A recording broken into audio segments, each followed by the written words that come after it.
remains your #1 source for all your sports betting this season.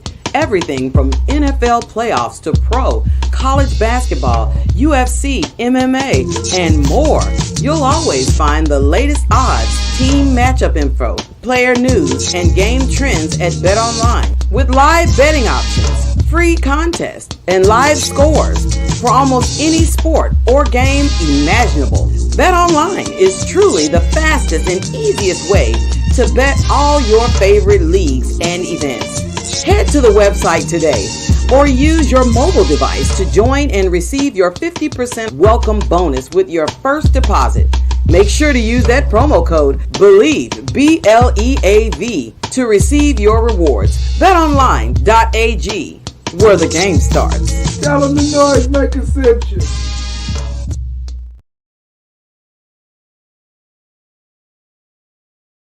Popcorn World.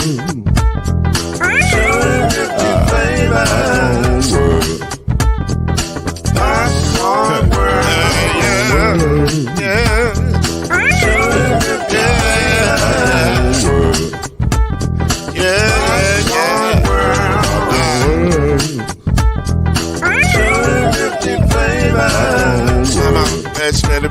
Popcorn World. Can I make you move now? Yes, I can. So you can get this groove in the back of a can. You can make it round the world when the holes in your hand. Popcorn World. 250 flavors gonna make you smile. 250 flavors gonna make you smile. 250 flavors gonna make you smile.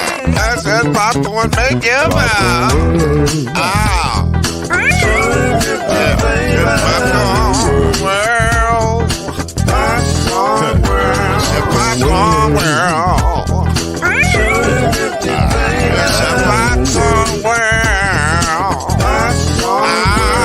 The Popcorn World.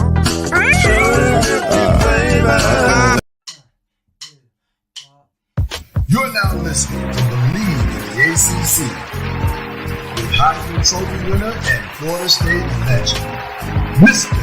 Charlie Ward, Wave 3 TV, and Fern Creek Hall of Famer, Kendrick Haskins, and Mr. Talking Noise himself, and of course, Mama Noise's man, Lloyd Spence.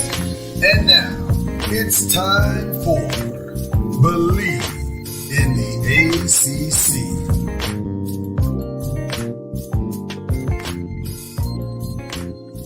I love this game of basketball so very much. It is amazing and fun to watch.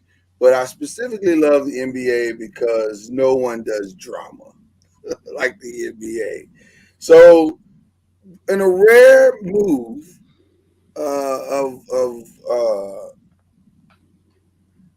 I don't know what to call it, a rare move of change, I guess. We will be building a show today that's around the ACC and what an unexpected draft or trade week changes. So we're going to have some fun today on BLEAV in the ACC because we're actually got people here qualified to talk about all of it. So that's what makes today's show so much fun. We've got the great Charlie Ward. By the way, he's a Heisman Trophy winner in addition to also being an NBA veteran. Yes. NBA was plan B for this man. Right. That was his second job, more like a hobby kind of thing. Of course, we got. Love when Charlie gets bashful. It's like a hobby. They just go play the NBA. I don't know. So then, of course, we've got the great Kendrick Haskins with us as well. By the way, he's Sportscaster of the Year until otherwise. So then, I think they already announced the one for the. They've already announced it. Okay, well, his reign is coming to an end. But my reign is over. But it was a good year. It was a good year. Very, very good year. So we're going to talk some bracketology at some point today, and we're also going to talk the rankings that came out with the transfer portal. Which are very interesting. One team in particular is ranked extremely high in the transfer portal, which is what put them on the list or most list of way too early top 25 projections. They are in the top 5 in most way too early top 5 projections, which could be problematic for Mr. Charlie Ward. We'll talk about that here in just a second. But there is breaking news, ladies and gentlemen, and we are a full service company, so because the 5 will not be on until next week, we got to talk about some of this today. There's breaking news in the NBA, and that is, in addition to Duke Blue Devils, see what I did there? See how I tied it in? Kyrie Irving going to the Mavericks and playing his first game last night. While you were asleep, Kevin Durant was traded to the Phoenix Suns. Why is that significant on this show? Because that's Charlie Ward's good friend, Monty Williams. His team got significantly better today. Now, or did it? Now, that's the other question. Or did it? Because this move cost them Mikal Bridges, Cam Johnson, Jay Crowder, and 4 unprotected draft picks and a 5th pick swap. So they paid a hefty price to make this move, but it is Kevin Durant, or what's left of him. So I don't know. I'm curious to start with Charlie Ward on this. What are your thoughts, Charlie? That's your guy. We got you. Somehow you're muted, and I don't know why though. It might just be the headphones. You may have to go back out and come back in. But I mean, the West went from being clearly inferior to maybe being the better conference right now. Oh my God! It's insane. And we're early. We're early in the trade. Yeah, it's not. Yeah, we still a few hours from 3:00. Oh yeah, because now, if ever the snowball down the hill analogy was appropriate, this is the day that it would be appropriate. Now that the snowball is speeding down the hill, it's going to get wild and wild today. All right, because if you're Memphis, for example, we were talking about that before the show, you have to make a move because they desperately need a shooter. If the Pelicans, what do you do? Because you're good, but your best player is always hurt. Do you make a move? The Nuggets are first in the West. Do they make a move? I don't think they really necessarily need to, but you can understand if they can make some kind of a minor move that doesn't really flash, on the radar, but it's something that they could do. They could, but I think the teams that are going to make a move are at the bottom. I think it's the Warriors. I think it's the Lakers.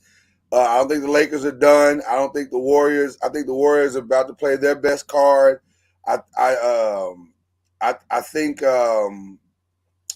Gosh. I think there are some teams that are going to go for it. The Clippers are going to try to do something, although I don't know how far down the road they're going to get. It's going to be interesting. But, Charlie, what are your thoughts? This is your guy, Monty. He's a man of God. He is a man of great faith, and his faith has led him to Kevin Durant. What are your thoughts, man? It'll be interesting. It's very good. When you start looking at just Kevin Durant will be under contract for the next 3 years at least. Right. And so, giving up young guys for him could be an issue. But Kevin Durant's still playing at a high level. So, coming in, learning the system, pairing him with Chris Paul, which is another veteran, but he's older on the backside of his career. And so I think this is something that, as a coach, you were close a couple years ago. Last year didn't go according to plan because you didn't have a third scorer or second scorer in a sense. Booker was the guy. And now that DeAndre Ayton has shown some life of being able to, be a player that they can count on around the rim and do the necessary things to help them be successful in the paint, I mean, it's hard to not, be excited about having Kevin Durant on your team. Now, mind you, they tried to pull the deal off this summer. Yeah. Which they weren't able to do because of DeAndre Ayton, and they thought he might be in a trade for Kevin Durant. And so, that this is something they've been wanting to do for some time now. So it's nothing new. They're just able to make it happen. Sounds like the new owner is in favor of doing deals. That's usually how that happens with new former owners. basketball player. Yep. Yeah. So he's a former basketball player, so that helps, with him understanding, the game, which plays a big part. He's just not a money guy, but he's a guy that understands, team. And so I just think it's very helpful for them having Devin Booker, Kevin Durant, DeAndre Ayton, Chris Paul. Those guys can play at a high level. Now you need, your backup guys, Shamet, Cam, the lefty. I'm drawing a blank on his last name, but Payne. Yeah. Payne. Murray State. Torrey Craig. You need those guys now to be able to hold the fort down. But Cam Johnson was in the trade, right? Cam Johnson was in. Now I'm gonna tell you something. For me, losing Mikal Bridges is a big deal. That's not a small thing. I think Jay Crowder is a big deal. Where they going? Even though they had to trade him all season, which I still don't understand. And by the way, I think, and you can speak to this probably better than both of us can, Charlie. There's a weird temperament around that team this year, and I don't understand what that temperament is. And ever since the fracturing of whatever happened in that final game with the Mavs, coming back into this year, it seemed like there's this weird type of thing. Like that whole Jay Crowder thing made no sense to me. Like, what did he do that was so bad that they didn't want him? They didn't even want him in the building. That was weird to me. And the Aiden thing, it's just weird. They have a weird relationship. So again, on paper, it looks like a slam dunk. However, and then you put your ellipsis right behind it. However, it's I don't know. I'm not going to talk about the Jay Crowder thing. Okay. Just out of confidentiality. I appreciate that. But I'll say that just like any coach, not just this team, but like any coach, you want great chemistry. Yes. And when there's, the chemistry is not right, then the team's not right. And so having the right pieces and the right mindset, in and on your team is very, very important when you're trying to make a run. And so, coaches have to make decisions. General managers have to make decisions based upon what their experience is. And we sit back on the outside and say, this just doesn't look good. Well, we don't know, just like I don't know what's going on in your house and you make decisions. Right. And then I look, from the outside, it looks like, well, why is he doing that? I mean, he should be doing X, Y, Z. Well, I don't know what decisions you're making based upon the history, the research, all the things that you have at your disposal. Then it's like, okay. So it's very similar to when we start looking at how people are being treated, trades, all the different things. It's like, man, that don't make sense. Well, we don't know. Like, on my team, I just use my team first. There are kids who may not play as much at certain times. Well, they've shown me that they can handle certain moments. And so there's no need for me to for us to be able to put them in in a situation that they hadn't been able to handle, in certain situations. So it's just that whole dynamic that we really sometimes don't know, and we can, make assessments based upon what we see from the outside. But sometimes it's always better. Now some of them don't work out, that happens as well, but it is what it is, and sometimes you just have to trust the GM, trust the coach that they know what's best. And, like the Lakers. I mean, for the life of me, very good. They have, I don't know. You talk about weird dynamic. I mean, that to me, that's weird. Just the makeup, the way they handle themselves, the way they go about the business.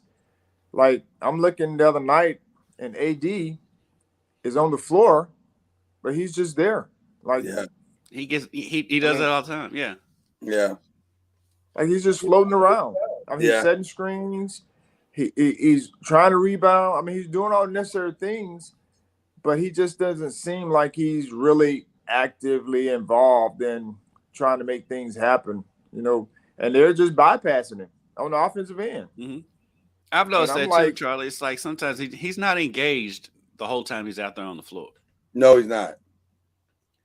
Well, I don't know if it's him or if his teammates. That's just, I mean, they just seem like they just bypass him a lot. Mm-hmm. Even though he's, like I said, he's setting screens, but he's like just floating around. And I'm like, man, y'all at least need to throw him the basketball a few times. And then when they threw it to him on the pick and roll the other night, I mean, he made the basket. Well, I'll say one teammate or former teammate that was really good at ignoring him was Russell Westbrook. Russ would come down and shoot that thing, and you like, bro, you're not even gonna look inside at all. Yeah, Russ would ignore LeBron, and so he would ignore everybody. So, listen, to me, first of all, I 100% agree with you in that you never know what's going on.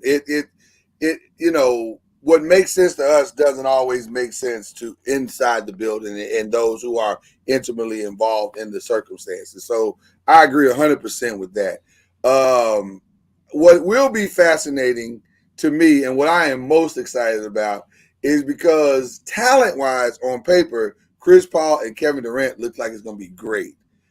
But we all know Chris Paul is a different kind of alpha male, and there are many kinds of wines, and some wines are an acquired taste. And I think sometimes Chris Paul is an acquired taste, and I just wonder if those two can truly get on the same page, because Chris Paul can be a lot, and he's not going to change and be something else, just because Kevin Durant's coming in. So it's going to be interesting to see how that whole dynamic works.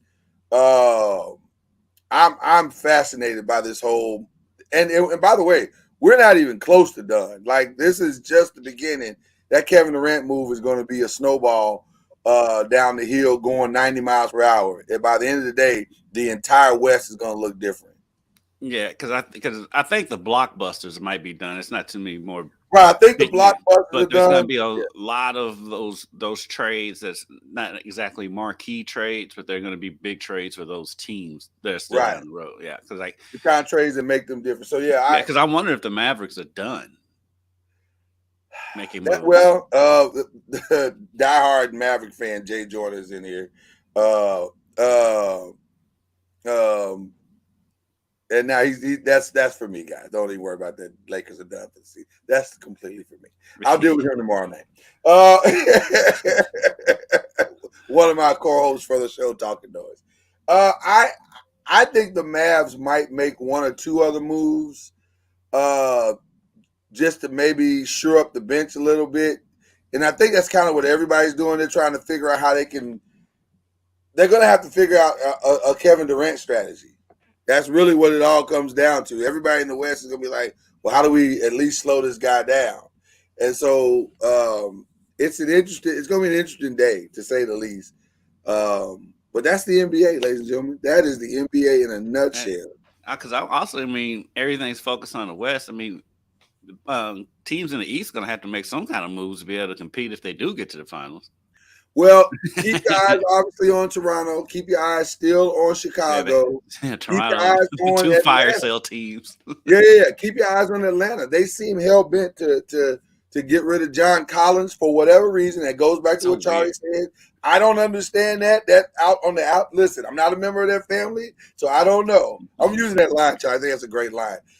I am not in their family, so I don't know. In my mind, John Collins is a model kid. He's got potential. He could be great.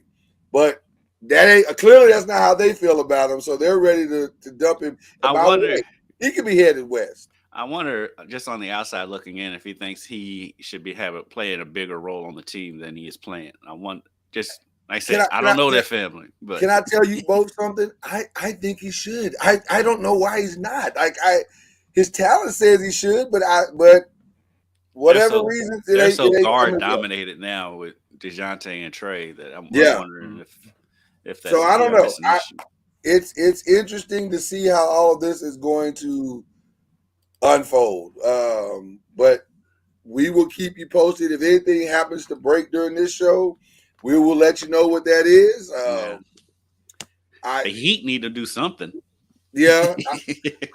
Listen, there are several teams that if they don't make a move today, I think their season could be coming to an abrupt halt. Now, I'll say this. I think the East cleared up today, and it's a 3-team race now, right? It's the Bucks, it's the Celtics, and it's Philly, and that's it. Like, I think everybody else is, they could have a decent season, but I don't think there's anybody else that can compete over in the East anymore. Whereas with the West, it's going to be very, very interesting. It's going to be very, very, very interesting. So I don't know, man. It's amazing how one night can change everything, Yeah. Anyway, so okay, we are actually not an NBA show. We're a conversation. We talk ACC, and over the last couple of days, I guess, we have seen some interesting things happen on the ACC. And one thing is that the bracketologies with Joe Lunardi are starting to come out. And it is very interesting as well. And I'm actually going to start at the bottom of the bracketology because a conference that's near and dear to our hearts, Joe Lunardi is projecting 7 teams from that particular conference. And they are the usual suspects that we've kind of been talking about this season, which is Clemson, Pittsburgh, Virginia, Miami, and North Carolina State.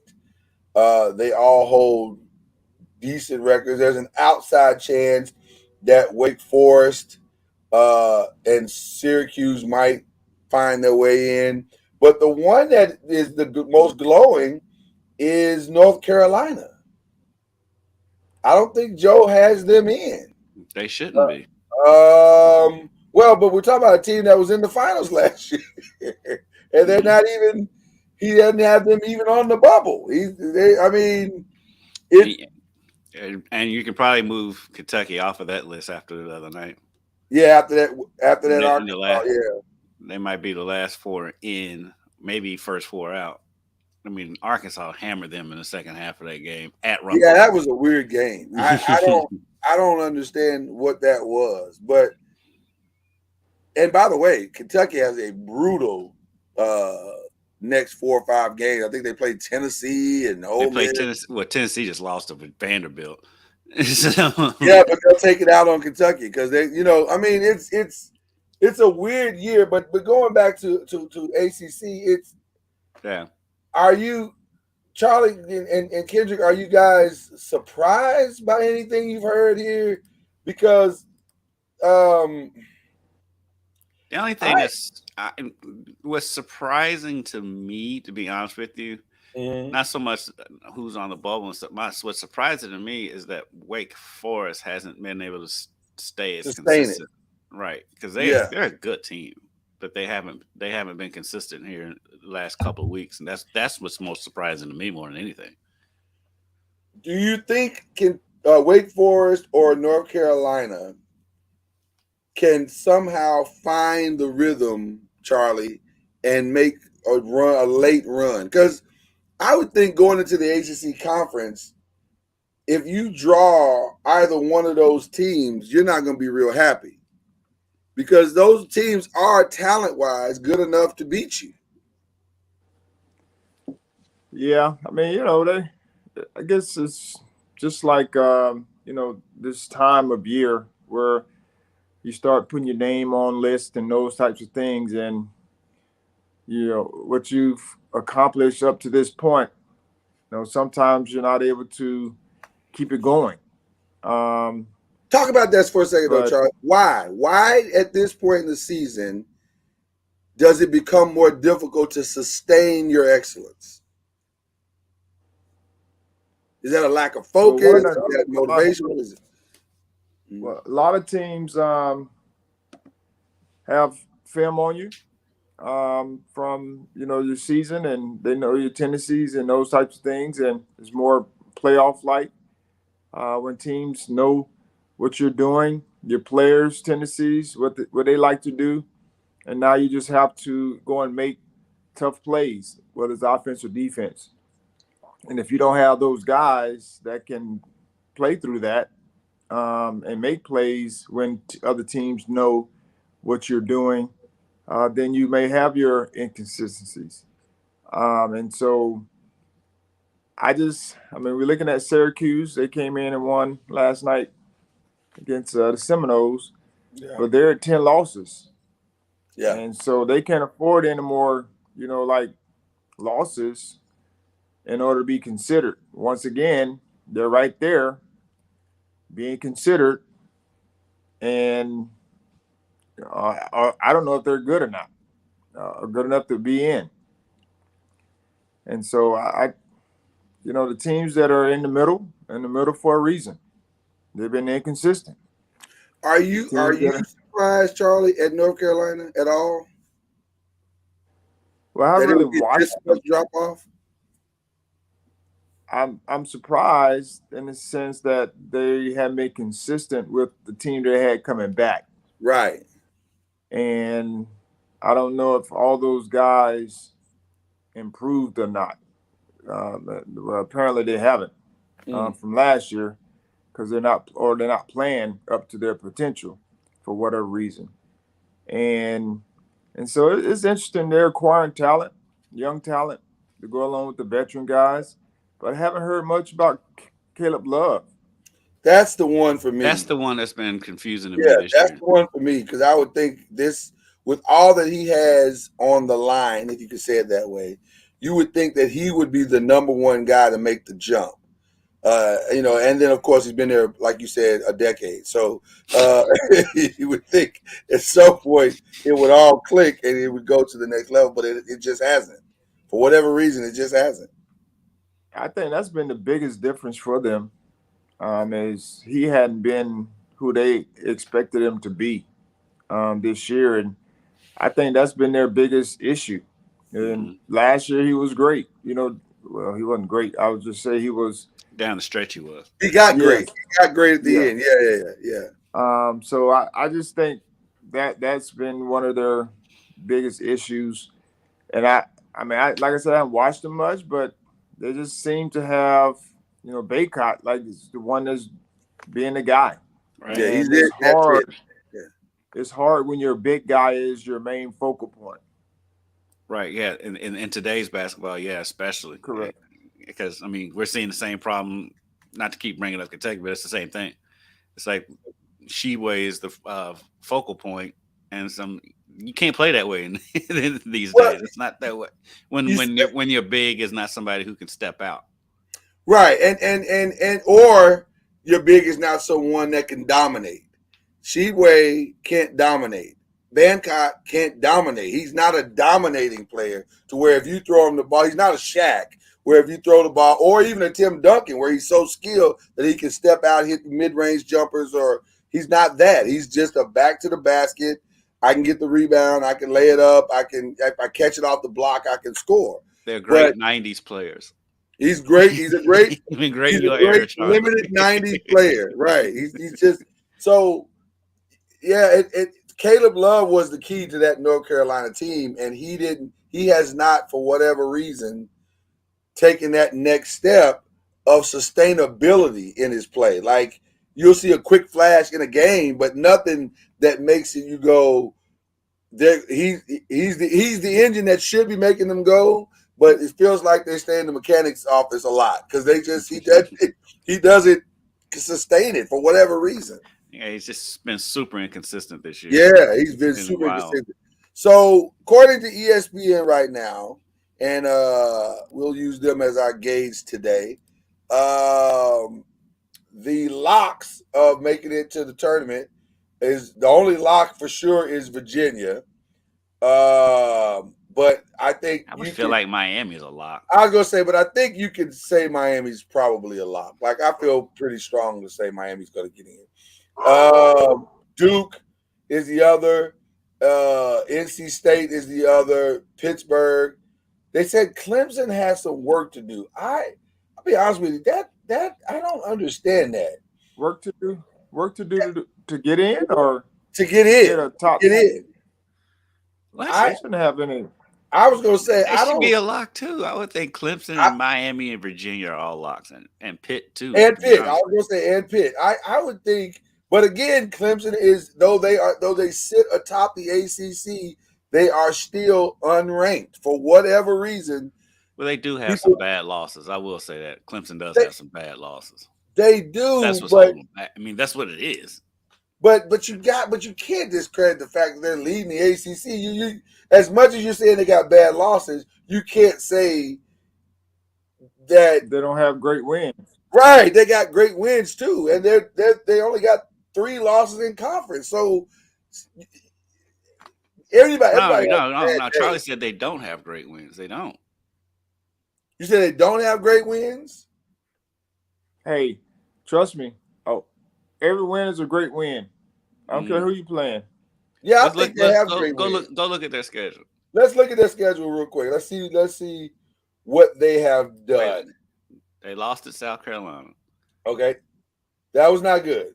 No. The Iowa loss is fine. The Loyola Chicago is the one that's looming out there heavy. At home, and that's blown bad. Out. Right, that's bad. That's really bad. But other than that, they lost at Boston College. Well, but it's a conference loss. Like, you're gonna lose conference games. No. You don't agree? No. Anybody can lose in conference. So you look at Florida State. They're not having a good year, but they can beat anybody. Yeah, but Florida State is better than Boston College. Boston College is a bad team. They are a bad team. But look at it though. I mean, they've beaten what was it? One ranked team on there when they played them. They beat Duke, and that may be the reason why. Looking at it, that's it. I mean, you gotta go with none of these teams are ranked except for Miami, North Carolina State, and NC State. Right. Well, I was gonna say, but on that they didn't beat them as they were ranked at the time, but on their resume, and I think that's where it's going to come up later. They've beaten 3 teams that are projected to be in the that they're saying there are a lot. So is there a way we can pull up their quad wins? That's where it all comes down to.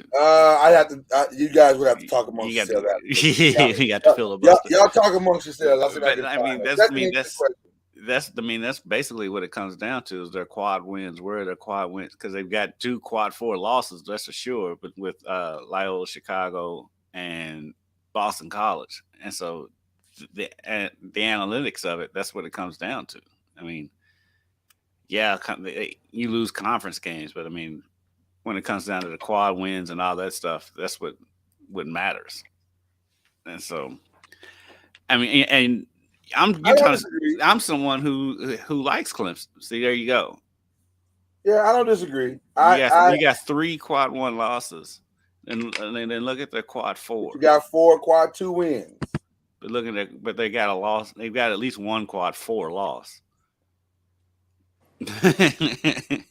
So that's your answer.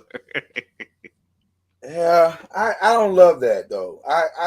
But that's how they look at it. You're right. That is how they look at it. That is exactly how it's looked upon. I just think we can't ignore the eye test either. I think Clemson is better than what their record says they are. I like Clemson. I think Tyson is severely underrated as a player. Yeah. But I mean, but I mean, it's right there. and shouldn't when you lose that game also matter? It doesn't matter. It doesn't though. And losing it, I don't care when you lose at home to Loyola Chicago by 20. Well, that's bad. Now, I won't lie to you. That one is bad. It does not get much worse than that. That one cost them severely. Right. Matter of fact, it's those 2 quad 4 losses that are really what's dragging them down. Like, let me go back to that. It's not I don't think it's the quad 1s that are killing them. No, it's these 3 quad 4 loss, 3 and 4 losses that are the ones that make them go, y'all got to do better than that. So, so they considered. Oh wow, I didn't realize they considered South Carolina a quad 4 loss. Well, as you said earlier, South Carolina is not very good. So but it was on the road though. But for what they have brought to the table this year. Now listen. By the way, I still think Clemson is going to get in. I don't think. If they win the ACC regular season title, there's no way you can keep them out. Right, they're going to get in. They're going to be fine. What's going to be crazy is when they do get in, they'll probably be a lower seed. If they win the ACC, they'll still probably be a lower seed than Virginia, maybe even NC State and Miami. Yeah, Miami. Yeah. Well, listen. Miami is scary. Miami is really good. Well, listen to what you said. Right now, NC State, they got them projected as an 8. Mm-hmm. Let's see. I knew where these were. There's Miami is a 6. Yeah, Duke is a 7. Miami's a 6. Did Clemson get in? Are they in? See, there's Carolina as a 9. Carolina's a 9, which that won't happen. Oh, Clemson's an 11. There they are. That's it. NC State's an 8. Yeah. So that's wild, though. It is wild for projections. I'm not sure how accurate these are going to be now. Oh, no. Like I said, they got Kentucky as a 10 right there. Yeah, because Clemson has an 11. That just blows my mind. But I guess, again, they're not looking at the eye test. And, of course, they haven't won the ACC technically yet. So if they can win the outright ACC regular season title, that's got to move them up to about a 7 or 6, 7 or 8, I would think. I would think it's 6, it would think. Yeah. Well, that's provided that they don't go to the ACC tournament and get upset. Which is a possibility. Because that's the other thing. Wake Forest could win the ACC tournament easily. Yeah. Easily, but yeah. Well, when I say easy, I'm not saying they're going to have an easy time. I'm saying it would not be shocking if they won the ACC tournament. Same thing with Miami. Same thing with, honestly, and this is going to sound wild, and I'm not trying to do this as a hot take. I'm just saying, wouldn't shock me if North Carolina won the ACC tournament. If Caleb Love caught fire again, and they have the experience, they got the coach, would not shock me if North Carolina went on a run and upset the entire apple cart. I mean, it's essentially what they did last year. I mean, last year's regular season with Carolina wasn't anything spectacular. It wasn't great, either. Right? Because they went to the Final Four as what, an 8? Yeah. So it wouldn't be surprising at all. That's true. It could easily be that same trajectory going on again. So this is going to be a fascinating final few weeks. of the season. But that's the initial bracketology that's going on. Now, the other thing I wanted to get into today is Charlie's favorite topic, which is the transfer portal. There's a fascinating thing that has emerged from the transfer portal over the last couple of days. And let me bring that up here real quick. But the rankings are starting to emerge out, and everybody's talking about who has done well and all of that, and the top 10 schools coming out of the transfer portal so far this year. To the surprise of no one, the number one team ranked in the transfer portal is the Colorado Buffaloes. Dion has basically rebuilt the entire program through transfer, and he has smashed it. Like, he has absolutely smashed it. So I think they're going to be set to compete coming out the gate. Now, I don't know how many games they'll win, but they're going to be interesting. But the number 2 team coming out of the transfer portal rankings is Mr. Ward's Seminoles. They getting that NIL money together down in Tallahassee, Charlie. These seem to be trending up. You came along way too early, Charlie. Things seem to be trending up for the Seminoles. Yeah. We have a few. I don't think it's any more than what we've had in the past. I think they have around the same number that they got last or a couple years ago. About number of players? Yes. Transfers. Yeah, but that's not what's trending. It's the type of players and who the names are. Ventrell Cypress is a pretty good get, Charlie. No, I know. I'm just saying. Yeah. Even in the past, we've had very similar players. They've just been in different positions. Yeah. And so some of them for 1 year, some for a couple years. And so one of the things Coach Norvell is, raved about is, they're just great fits for what they're trying to do. And that's essentially what it comes down to. When we start talking about transfers and building your team and all of that, you got to have the right mindset. You got to have the right fit for your program and what you're trying to get done, because just bringing in, top players doesn't always work out, especially if they don't have the team first mentality and the work ethic that you expect coming in. So it'd be interesting to see how the players get developed, but it does help to have experienced players on your team to go along with some of your young talent that you're bringing in. And, Michigan State, they had a great year. Yeah. After they had brought in a bunch of transfers. TCU. And yes, I mean, there are a lot of teams that have great years. So the key is can you bring in transfers to add to what you already have, and those two mesh and continue, because it's not just about 1 year. It's about trying to make it consistent, be consistent over the course of, 3 or 4 years. Yeah. I tell you, the one that intrigues me the most is Kyle Morlock. I think it's Morlock. The tight end? Yeah, oh man, 6'7", 245, incredible hands, incredible radius of you can throw me the ball anywhere in here and I'll get it. He is interesting to me, and with him and I think you got another tight end, Jaheim Bell. If they can make the transfer and jump, especially Kyle, because he's technically coming from a Division II program. But he's great, though. He's really talented. I think he was never a Division II player. And if he can make the jump and become that next weapon or that other weapon for Jordan Travis to take some of the pressure off of that run game and then open up those intermediate passes so that Jordan can air it out a little bit. That's the reason why Florida State is finding itself to be number 4 on a lot of top 25 boards. Florida State looks on paper like they're about to make a run again.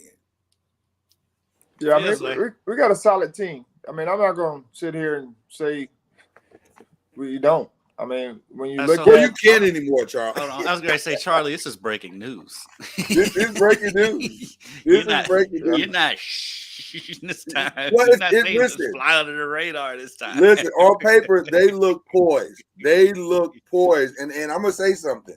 I know I can't. I'm not making the pick now, but I'm trending towards a Florida State. That's my ACC pick because I don't know how, if all of those pieces come together like it looks like they will on paper. And I didn't even talk about the wide receiver that they got. Shut your mouth. No, I'm not shutting. I'm airing it all out. I'm not talking about Johnny Wilson or even Keziah Holmes. Like it's a lot of nice pieces. Shut your mouth. We don't want to hear all that. I know you don't want to hear it. Good. Hey, we good. Hey, I know you don't want to hear it. We got a solid team. Yes. I know you don't want to hear it, Charlie, but I'm telling you that I am predicting that by the time the season starts, Florida State will be the trending pick for everyone. They look loaded. Y'all look like y'all ready to go now. Shout out to Coach Norville. Charlie, I be the only person on earth who gets upset when you say his team's good. Now, at this point, I'm just rubbing it in. But he just got a contract extension. He did. Shout out to Coach Norville through 2029. That's all right. He deserves it. He deserves it. Listen, you know what I love about it, though, Charlie? He took his time, ignored the noise, and built it the right way. That's all you want. If you give a coach time, a good coach time, they can do it. I admire that Florida State gave him the time. And that's the other thing. Florida State ignored the noise, let him build it, do it, and he did it the right way. That's also critical to the whole thing. And it helps to have stability. That's what I keep trying to tell you. It helps to have stability, people who can get in and see the vision and not look at, what's going on the outside, how much money. I mean, I don't know if we don't have enough money, whatever, but they're doing it. You know, what they're doing all the necessary things. They're extending coaches, not just the football coach, but they're doing things for the female sports, the ladies sports. Upgrading their facilities and all the different things, making sure the coaches are well taken care of. So I mean, it's just when you have stability and leadership, and they get in and they see the vision of the coaches and they appreciate the coaches, they're willing to support them. And sometimes we have so much instability, and not just talking about our program, but there's so much instability in leadership. It's hard to get in and see what's going on and make quality decisions because you're out the door, in 1 or 2 years, or you're not sure about your position at the school. So I just think we're at a place now where, it helps to have veteran players wanting to come back. Clemson a few years ago was in this same boat where they had top draft picks deciding to come back. We were like, why are they coming back? Well, they were coming back because they wanted to prove something and keep their school, atop. They wanted to win a national championship, and they had a good run. And so I just think that's where our program is trending. And it was great that we had veteran players that could have gone on. And, of course, NIL is a little different than it was back when Clemson was doing it. They were just doing it because now you have NIL dollars to be able to help, guys make better decisions as opposed to having to go out and not get drafted or be an undrafted free agent when they could have stayed another year in school to improve potentially. So that's been very big in decisions, and the reason why you're saying our team is supposed to be where they probably should be. Hopefully, at the end. It's so painful Just for let's you to just say that, Charlie. Why is it so hard for you? They're good, Charlie. They're It's so good. painful. They're gonna be good, man. They're gonna be a problem for a lot let of us teams. They're fly. gonna be a problem. Let us fly. No. Not this season, sir. Not this season. No. We don't. We're not. We're not on Google. Breaking news, Charlie. We went out and bought spotlights and music and glitter. We and we're putting it all over your Seminoles. It is a fact, Jack. So it's exciting. It really is going to be a fun year in college football, man. And the ACC, I think, is going to be there to compete. Like, I think all the way across the board. I think Louisville's going to be a lot better than people think that they're going to be. Now, that's who's going to fly under the radar. People have no idea what they are. And when Jeff unleashes that offense, it's going to be a problem for that first 4 or 5 weeks. You're going to see a Syracuse level type problem. Like, you're like, wait a minute, how are they able to do this? Because you've never seen it before. But the difference is they actually play away from home. No, I've learned my lesson. Why do we have to keep bringing it up? Okay, I learned. I'm a quick student. Two of their first 3 games are away from home, so yeah, that's exactly it'll right. be different from Syracuse. Right. That's exactly right. But granted, I think U of L's schedule, I think they only played like 2 games on the actual opponent's home field. Well, that's the other thing. They play 2 neutral site games. I was going to say that's the other thing. The one thing is Louisville actually has a really favorable schedule. Yes, they do. Like it worked out very well for them coming into this year. So keep your eyes on both of those teams going into this year. Man, I'm as excited about ACC college football as I am about anything. So and Louisville's actually having a spring game this year. They haven't had one in a long time. That'll be interesting. That will be very interesting. It's the Friday before Thunder over Louisville. Wow. All right. Well, there's that, ladies and gentlemen. We got that going. I'm trying to think of anything else. I think we've covered everything. So somehow in this hour, nothing has broken on the interwebs. So that's good. I'm hearing a lot of people saying that they're blaming Ja Morant specifically for the chaos that has erupted in the Western Conference because of his early comments of saying, "Oh, I'm not really worried about the West." That has really not aged well, to say the least. It wasn't aging well before. It wasn't aging well before. It's gotten worse as time has gone on. By the way, I wanted to bring this up to you before we give our shout out. Your thoughts, gentlemen, as to LeBron James breaking the all-time scoring record. Can I just be honest? In my lifetime, I didn't think that record would be broken. I just thought it was so far out there that you would have to do what LeBron has done to get it. And the fact that he did it, that's impressive. That is impressive. It's impressive, and I don't want to take anything from LeBron, and then he deserves all the praise that he gets. But with the 3-point line and the way they're shooting threes now, it's getting LeBron's record will be broken. I don't think LeBron's record will stand as long as Kareem did. You don't think so? Way to shoot threes now. Yeah, but you still got to put up 25 points a game for 20 years, though. I heard a crazy stat about LeBron yesterday. His career average is 27, 8, and 7. 27, 8, and 7. That's crazy. That's bananas. But that's not the stat. The stat is he's never had a game where he actually had 27, 8, and 7. That's wild. That is wild. That is wild. That is wild. Wow. Yeah. Whatever his career average is, he's never had that actual stat. He's never actually had that average in any game. Wow. Well, listen, it's fascinating. Charlie, you got a chance to see. Did you no, you didn't see Kareem play. Well, you saw him play, but you didn't see him play. You weren't on the court ever. when he played, No. right? No, What are He's your on the court with LeBron, though. You caught the tail end of LeBron, though, right? Or the beginning of LeBron, rather. His first couple years, I think I was in there. But I just watched Kareem from like everybody else, right, on the show.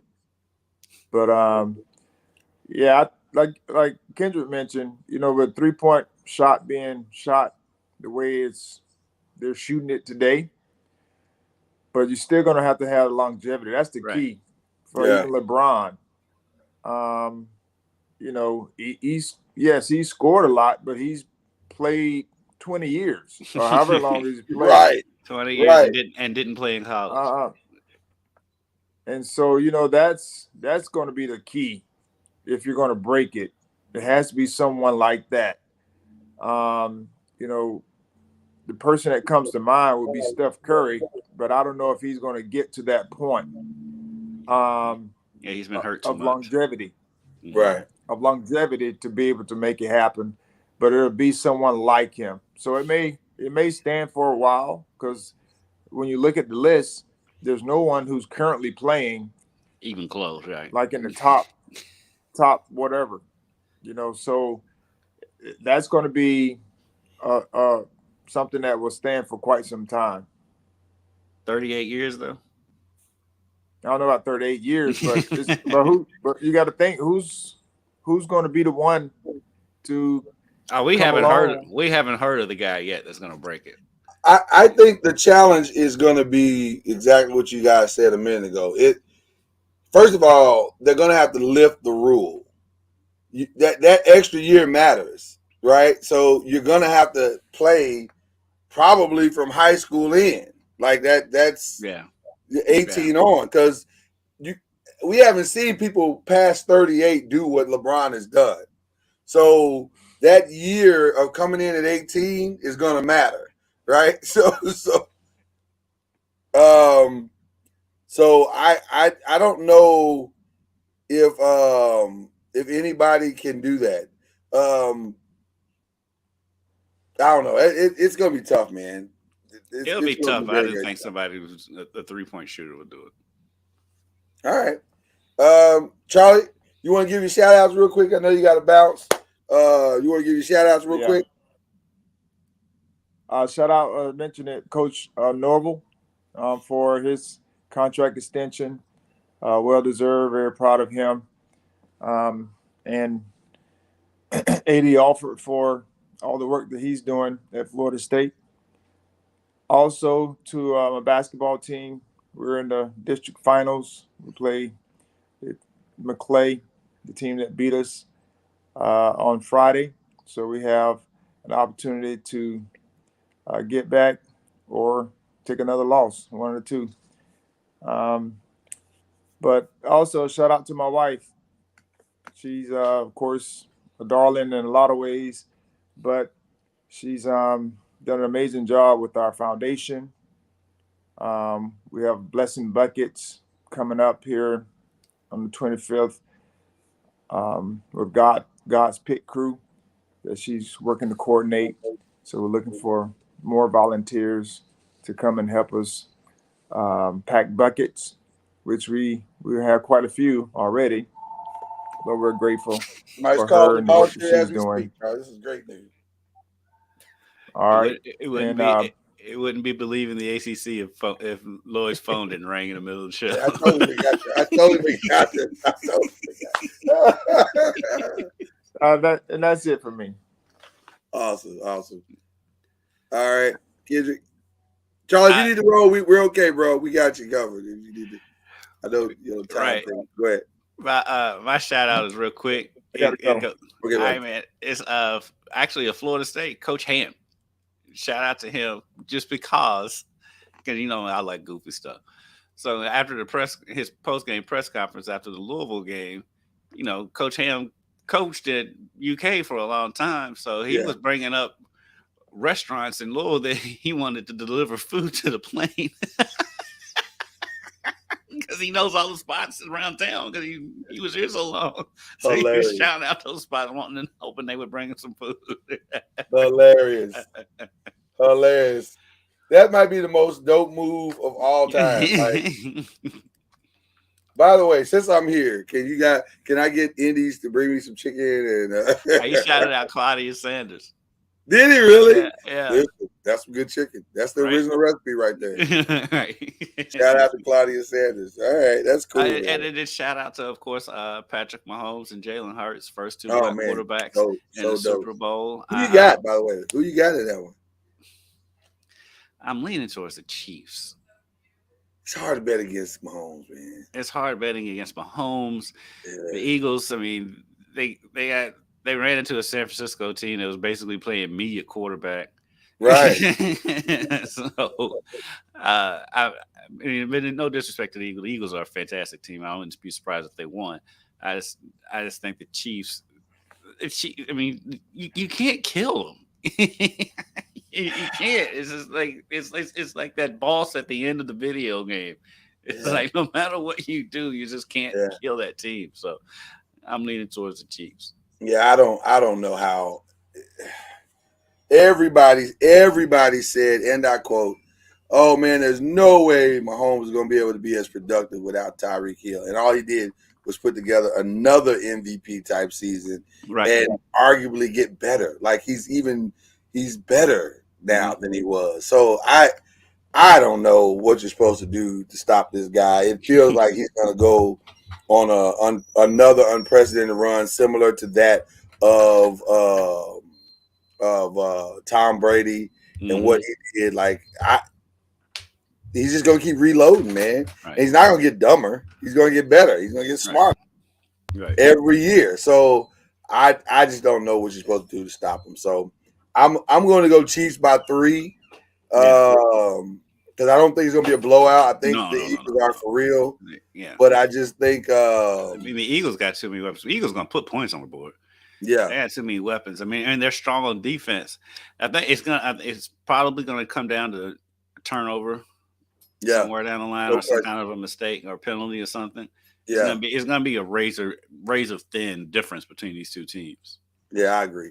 100%. And then also, let's be clear, it's an ankle versus a shoulder.